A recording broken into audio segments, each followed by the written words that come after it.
हृदय को थोड़ी पीड़ा तो देती है पर है लीला। फिर ऐसा हुआ कि सुबह का समय हो गया, ठाकुर जी बैठे रहे पूरी रात। इतने में ही मंगल बाजे बजने लगे, घंटे घड़ियाल बजने लगे। पंडरीनाथ भगवान की मंगला आरती, उसको काकड़ा आरती बोलते हैं, काकड़ा आरती का समय हुआ। ठाकुर जी बोले, ए जना, मैं तो भूल ही गया। बोले क्या हो गया? बोले मंदिर में आरती होने वाली है। तो जना भाई बोली जल्दी जाओ, मंदिर जाओ। और जना भाई थोड़ी भावुक हो गई। ठाकुर जी बोले तू क्यों भावुक होती? बोले पूरे दिन कल सोए नहीं, रात भर मैंने सोने दिया नहीं, अब फिर से दिन में जाके उठ जाओगे। ठंडे ठंडे पानी से सब तुमको नहलाएंगे, तुमको दूध से नहलाएंगे, बिल्कुल आराम नहीं करने दिया मैंने। ठाकुर जी बोले तू भी तो नहीं करेगी तो मैं भी नहीं करूंगा। इतना सुख ठाकुर जी जना भाई को। जना तुरंत ठाकुर जी जाने लगे तो जना भाई से बोले, ए सुन, तू अपनी सॉल दे दे। क्यों? ऐसे जाऊंगा तो सब पहचान जाएंगे मुझको, वहां पुजारी पंडा सब भारी खड़े होंगे, थोड़ा ढक के जाऊंगा खुद को तो किसी को पता नहीं चलेगा। और जना बाई की सॉल लपेट करके श्री पंडरीनाथ भगवान पहुंचे मंदिर।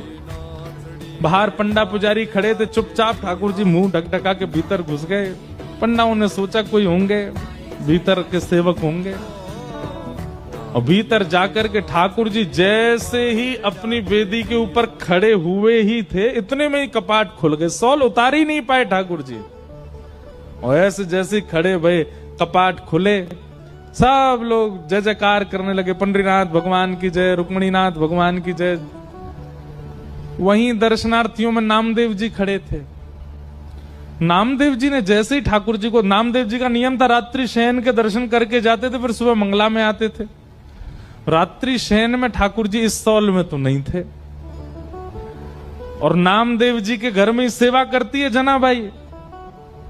और जना बाई की सामग्री नामदेव जी को पता है वो क्या पहनती है।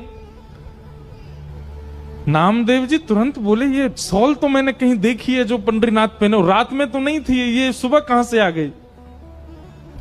नामदेव जी बोले कहां देखी, कहां देखी, कहां देखी? सोचते सोचते सोचते उनको याद आया, अरे ये तो हमारे घर में सेविका जना पहन के घूमती है, ये तो वही सॉल है।